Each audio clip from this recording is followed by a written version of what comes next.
Good morning, Misamis Oriental. Welcome to another episode of GYVBE's Accomplishment Report dated February 14 to February 18 of this year. Throughout the week, all PIO reporters diligently documented all the happenings of the Provincial Government of Misamis Oriental, which incorporate Governor Bambi Emano's programs. Raymark Simania shall give the full details for Monday.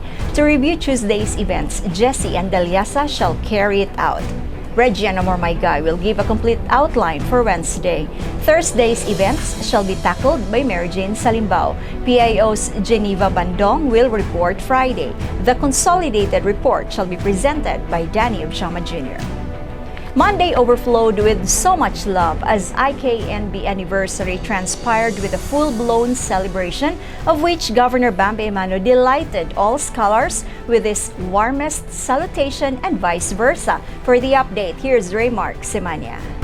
Valentine's Day is truly a celebration of love as Governor Bambi Emano expressed his love to all Misamis Nons. On Monday of last week, during the 94th virtual flag-raising ceremony of the provincial government hosted by the Office of Scholar Bambi or IKNB, Provincial Veterinarian Dr. Benjamin Resma reported no case of African swine fever in the province for the last 70 days, leaving only 2 cities, 19 municipalities, and 99 barangays affected. For the livelihood project provided by the provincial government to ASF-affected farmers, there were already 452,657 eggs collected, with a total sales of 3,681,582.50 for the last 5 months. Meanwhile, for his COVID-19 update, Provincial IATF Chief Dr. Jerry Kalingasan informed the capital employees of the vaccination rollout for 5 to 11 years old on the 22nd of February 2022 to be conducted at the Provincial Cooperative Building. 360 vials equivalent to 3,600 doses of reformulated Pfizer vaccines from Department of Health will be given first to the children of the capital employees. For the second part of the program, the provincial government through Governor Bambi Emano provided brand new Samsung tablets to 11 freshman scholars of Philippine Science High School in the province as part of the provincial government support to them. On behalf of her fellow recipients, Maria Julia Abigail Altares from the municipality of Bapol sincerely thanked the generous governor for his support, giving them strength and motivation to push forward. We would like to thank our good and generous governor, Governor Bambi Emano, for the tablets that we will receive today. We are very fortunate that we have become recipients of this assistance initiated by the Office of the Governor. This will be a great help as we face the challenges and demands of the new normal in education. For his very important message, the good governor said that the province should already start repopulating the hog industry and ordered the provincial government to aggressively take action to help hog raisers go back to business.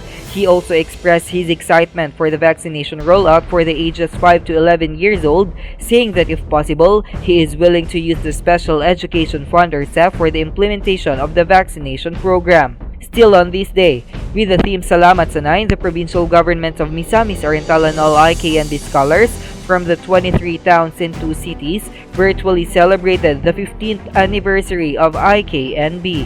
It was also during the celebration that the winners of vlog and dance drama contests were announced and awarded.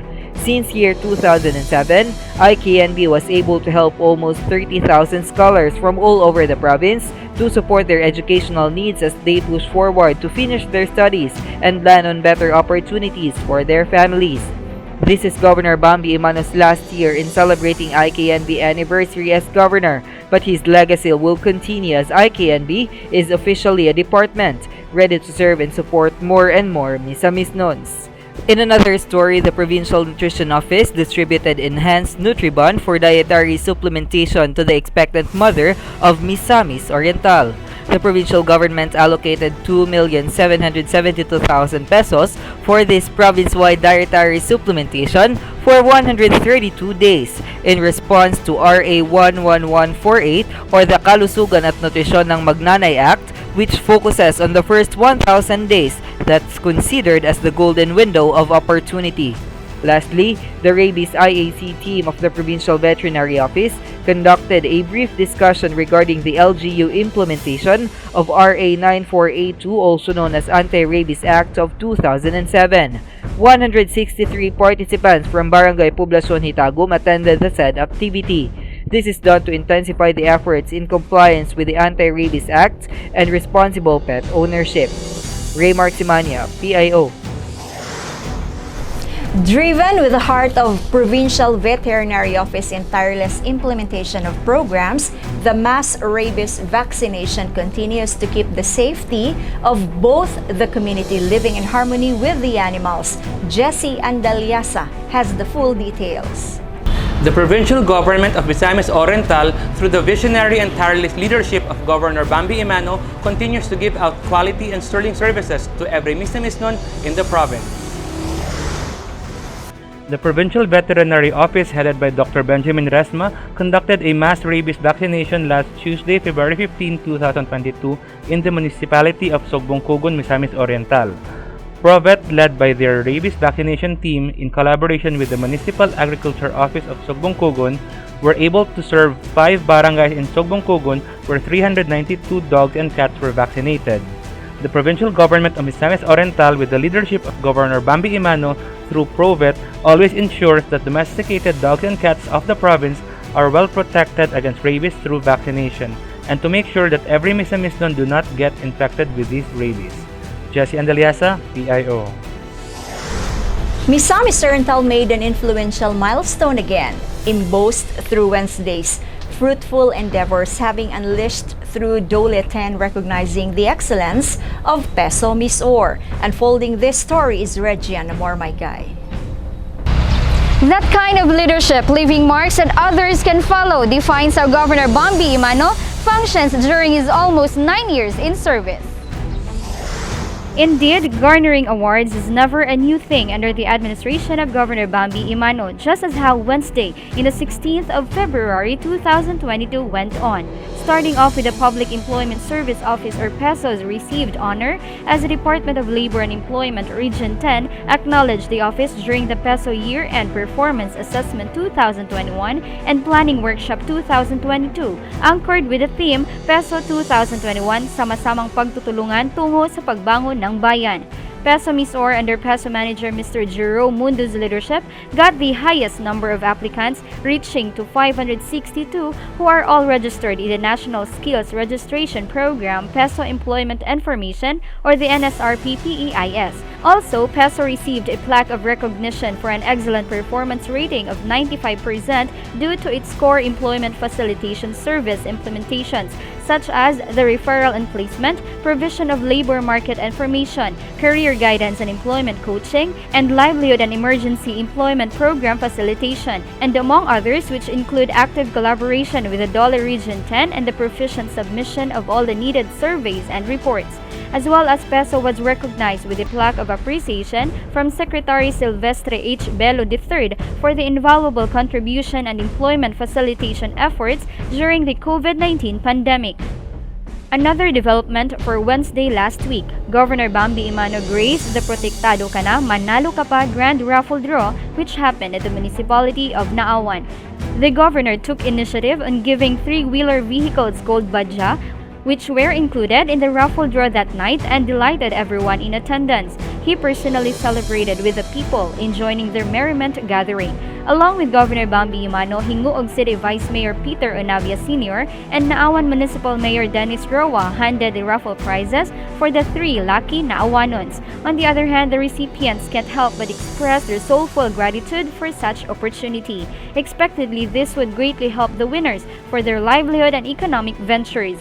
The event served as a thanksgiving for all the locals in the said municipality for helping COVID response be an ongoing progress, and that vaccination be their prime weapon in fighting against the deadly virus.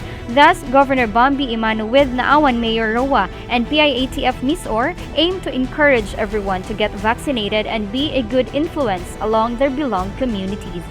Regian Amortanel, my guy, PIO. PGMO's core of leadership speaks transparency and movement until today, just like the fulfillment of the quarterly gathering of the Infracom happened on Thursday as part of boosting MisOr's infrastructure mileage. Here's Mayor Jane Salimbao to tell us more. Infrastructure sector is one of Governor Bambi Emano's priority, with the aim of making Misamis Oriental and the whole Region 10 reach its greater height as well as to improve lives of the people. On Thursday, February 17, 2022, the Regional Development Council 10 Infrastructure Utilities and Development Council Development Committee or Infracom, chaired by Misamis Oriental Governor Bambi Emano, conducted its first quarter Infracom meeting 2022 via Zoom. This aims to discuss updates on matters raised from previous meeting last November 16, 2021, such as increase in cost and change in scope of works of flood risk, management project for Cagayan de Oro River or FRAME CDOR, proposed integrated flood resilience and adaptation or infra project, policy recommendations to expedite the right of water acquisition for government infrastructure projects, retention of 2G and 3G networks as part of the cellular mobile telecommunication service for network resiliency during disasters, and other priority projects and reports on the infrastructure sector of Misamis Oriental and the whole Region 10. As chairperson, Governor Bambi oversees the priority projects, programs, and activities of the infrastructure sector such as information and communications technology, transportation, energy, among others. Jane Salimbao, PIO. Friday highlighted a bountiful harvest in the aspect of agriculture through the continuation farmers market display, highly benefiting MisOr farmers. For this development, Geneva Bandong will deliver the report. Yes, Jing. The farmers market as one of the big agricultural programs of Governor Bambi Emano has been successfully held, once again creating economic activities even for small farmers. On Friday, February 18 of this year, the farmers market offers great opportunities for local farmers and other small businesses to connect with customers and make sales. Governor Bambi Emano shows his full support to them who are greatly affected by the ongoing pandemic. Notably, the weekly farmers market displayed freshly harvested vegetables, crabs, delicacies, among others, with capital employees and passers-by as its regular customers. For farmers market sales last Friday, total sales reached 60,317.50 centavo, composing processed ones with 20,635, rice with 23,340, and the fruits and vegetables with 16,340.50 centavo. It has been observed that there was an increase in sales compared to the former week with 10 exhibitors present. Additionally, on the same day, a groundbreaking ceremony took place for the concreting of the road from Barangay Danao in the municipality of Hasaan to San Antonio Provincial Road in Misamis Oriental, under the institutional initiatives in line with the Institutional Amendments Fund to Toast Road concreting of 2 km times 5 meter wide with road project cost of 48,019,990.88 centavo. With the full support of President Rodrigo Roa Duterte, through Senator Bongo and Governor Yevgeny Vicente Bambi Emano's efforts, the project was made possible. Roads plays a very important part of any nation's infrastructures, and as one of Governor Bambi's aide, he oversees the priority projects, programs, and activities of the road infrastructure sector.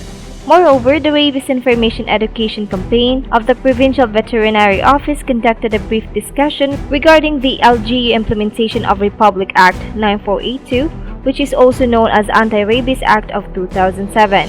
A total of 57 participants attended the meeting, which consists of Barangay Lapinig and Barangay Bokbok, Balingwan officials, civilian volunteer officer, and staff, as well as pet owners.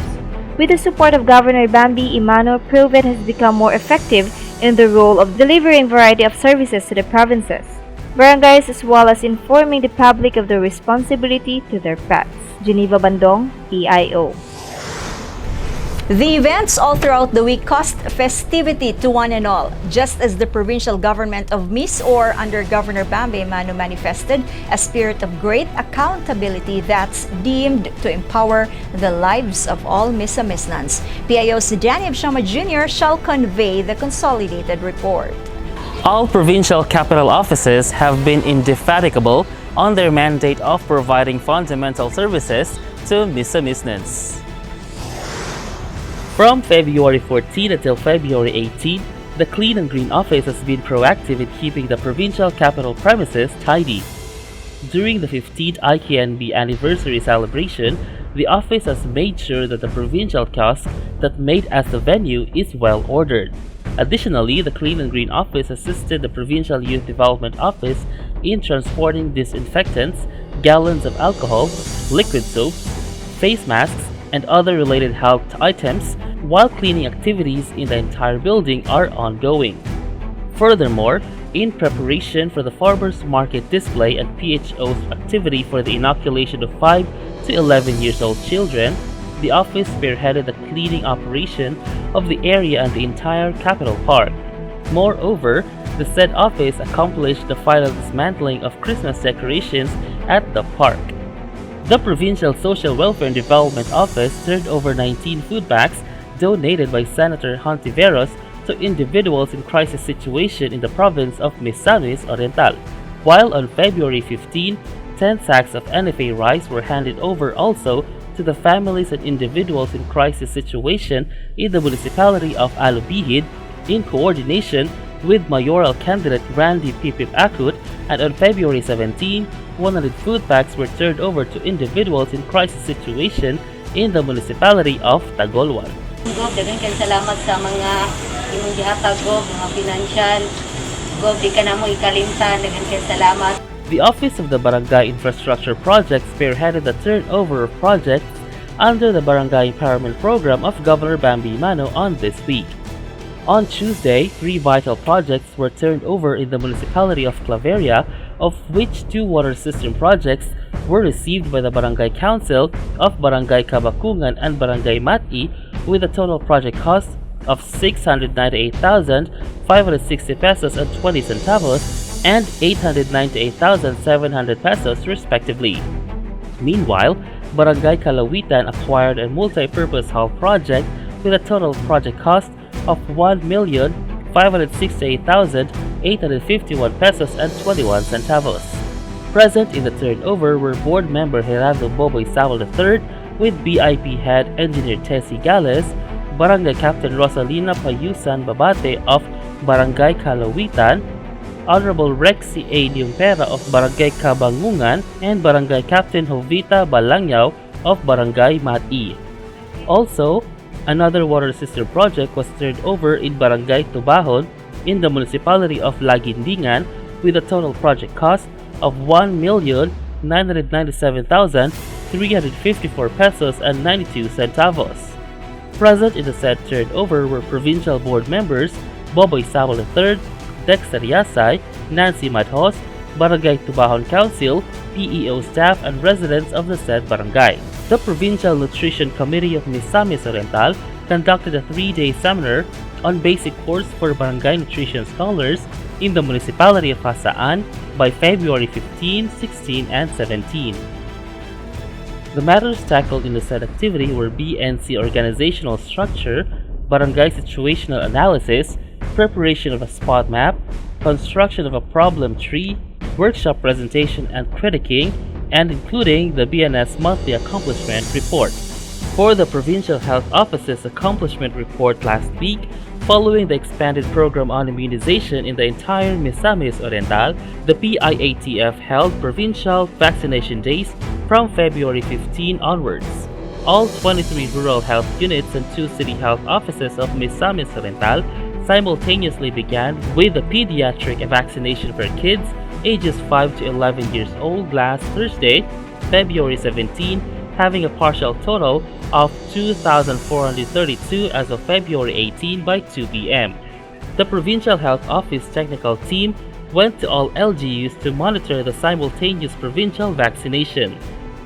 PHO distributed the following vaccines to the LGUs: Pfizer-Pedia with 3,430 doses, Pfizer Adult with 1,860 doses, Sinovac with 1,818 doses, AstraZeneca with 320 doses, Moderna with 100 doses, Janssen with 50 doses, measles rubella with 300 doses, and tetanus diphtheria with 300 doses.